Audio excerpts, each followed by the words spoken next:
It was a cold day. A team of scientists stood on bright white ice. The wind was a thin and sharp knife. The sky above was a deep clear blue. The Antarctic ice sheet around them looked ancient, endless, and quiet. It was a place of profound silence, a frozen desert holding the planet's oldest secrets.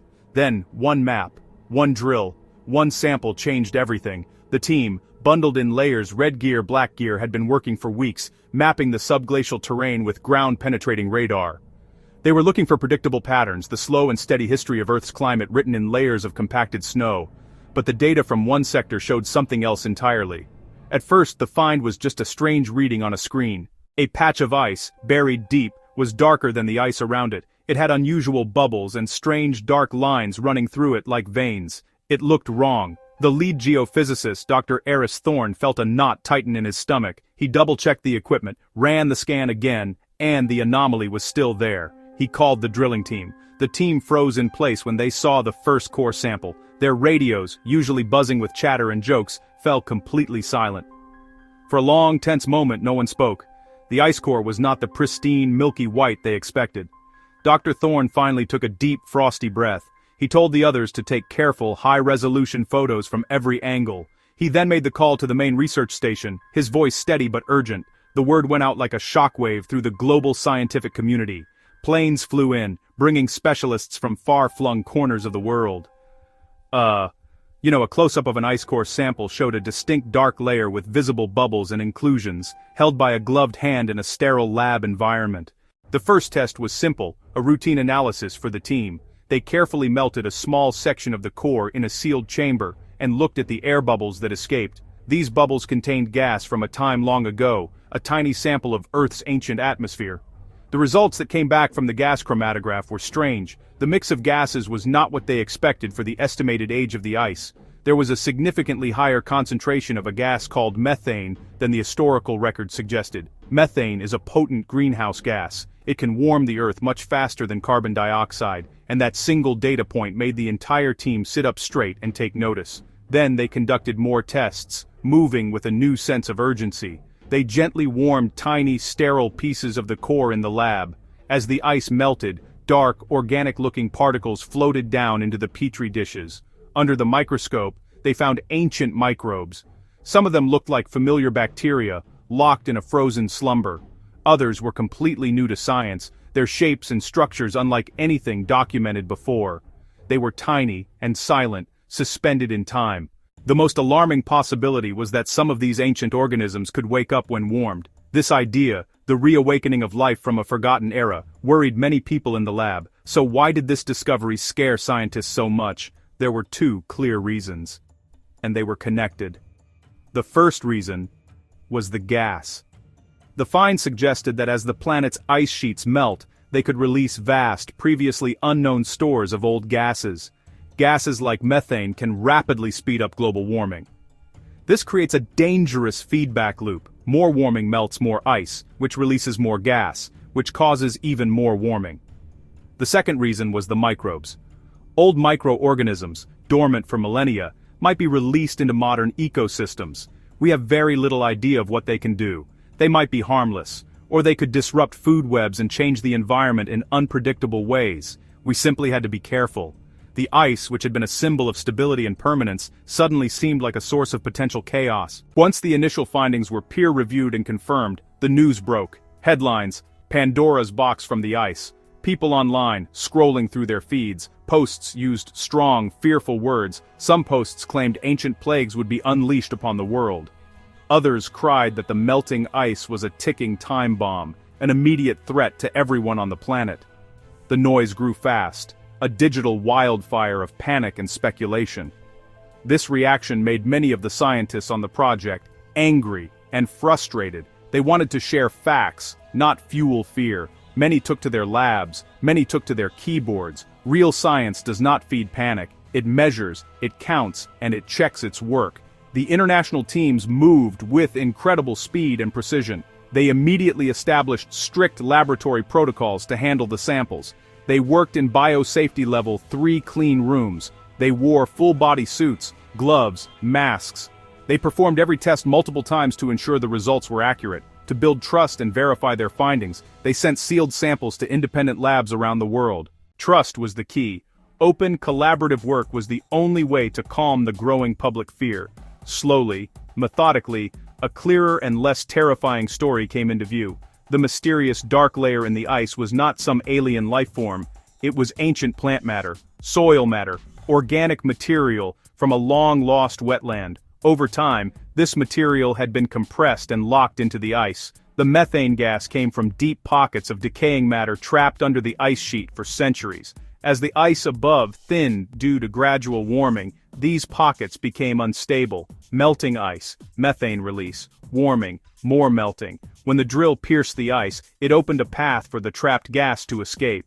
That explained the high methane readings. The microbes were indeed ancient. Genetic sequencing showed that many were distant cousins of life we know today. Some could in fact be revived in the warmth of the lab, but many others could not. A few of them showed unusual traits that made scientists pay very close attention. After weeks of rigorous testing, there was no sign that they could harm humans or other mammals. They found none that posed a clear and present threat to public health. The story was shifting from one of horror to one of caution. The initial wave of public fear was a wake-up call for the scientific community. They realized that communicating their work was just as important as doing it. Dr. Lena Petrova, a microbiologist on the team, became a public face for the research. She was calm, direct, and refused to speculate. In interviews, she would simply state the facts. We have found ancient microbes. We are testing them carefully. So far, they are not dangerous to humans. The real confirmed risk is the methane. Her confident tone and simple language helped to cut through the noise. People started to listen to the scientists instead of the fearmongers. The scientists on the project did not just talk, they took action. They established a global consortium, a network of laboratories and research institutions dedicated to studying the risks of thawing permafrost and melting ice. They called it the Cryosphere Watch. This group standardized the methods for collecting and testing samples. This ensured that data from Greenland, Siberia, Antarctica, no single lab held all the answers. Together, by sharing their results openly and quickly, they could build a much stronger and more trustworthy picture of the situation. This collaboration was crucial in preventing mistakes and stopping wild rumors from taking root. Teams pooled their resources to deploy state-of-the-art technology, satellite imagery to identify other dark ice patches, drones with gas-sniffing sensors, autonomous underwater vehicles, and a mobile high-containment lab flown to sites. Scientists performed initial safety tests in the field, reducing transport risk and speeding research. The result was a steady stream of reliable data. The numbers showed a clear pattern. In places where ice was melting quickly, gas releases could spike unexpectedly. Where permafrost was thawing, ancient soils began to decay and release carbon and methane. While the ice plague scenario was unfounded, the data confirmed these processes could push global temperatures up faster than many models predicted. This could lead to more intense weather events, faster sea level rise, more disruption to ecosystems. The risk was real, but now it was a risk they could measure, monitor, and begin to manage. The panic was fading, replaced by a sense of purpose. A group of diverse scientists in a modern conference room video-conferenced with other researchers on a large screen, all focused on a shared data model. With a clearer understanding of the risks, the international team of scientists began to formulate a response. The truth found in the ice was not a monster, but a message. It was a warning written in gas bubbles, ancient DNA. The planet was changing, and the ice was telling them how. The first step was to build better early warning systems. They couldn't stop the ice from melting overnight, but they could watch it more closely. Teams deployed networks of autonomous sensors across the Arctic and Antarctic. These small, durable devices measure tiny changes in ice temperature, gas concentrations, ground movement, transmitting data in real time. These sensors feed information to monitoring centers that operate day and night. At these centers, powerful computer programs, guided by artificial intelligence, search for patterns in the data. The goal is to spot the signs of a large, sudden gas release or a rapid ice melt event before it happens. This gives authorities time to react. If a large methane plume is detected near a shipping lane, for example, ships can be rerouted. If a thawing hillside above a village becomes unstable, the community can be evacuated. The early warning system turns a potential disaster into a manageable problem. It's science in service of safety. The research also led to new safety protocols and policy discussions. Governments, guided by the scientific findings, began to act. They created new regulations for oil and gas exploration in the Arctic, requiring companies to account for the risk of thawing permafrost. They funded research into new construction techniques for building on frozen ground, building roads, building buildings. Public health organizations, working with the Cryosphere Watch, developed guidelines for monitoring drinking water in communities near thawing areas. They trained local health workers to spot the signs of water contamination from ancient, newly released material, ensuring the safety of the local population. The human stories behind the science were powerful. Dr. Thorne, the geophysicist who first spotted the anomaly, spent months working with engineers to design the new sensor networks. He felt a deep personal responsibility to turn his discovery into a tool for protection. Dr. Petrova, the microbiologist, traveled to remote northern communities, sharing her findings and listening to the concerns of the people who live on the front lines of climate change. She helped them set up their own water testing kits, empowering them with the tools of science. These small human actions were just as important as the global policies. They built trust and turned fear into collaboration. This is the crucial turning point in the story, the pivot from doom to hope. The discovery of the dark ice carried a real, measurable risk, but it also pushed the world to act in new and creative ways. It pulled people, scientists, governments together. It demonstrated the immense value of careful, collaborative work and the power of quick, transparent communication. The find forced us to develop new tools and make new plans. The very thing that scared us, made us stronger and better prepared. The warning bell from the ice was loud, but humanity's response was steady, intelligent, and coordinated. People subject the change in tone. The news cycle moved on from headlines of fear to stories of action and innovation.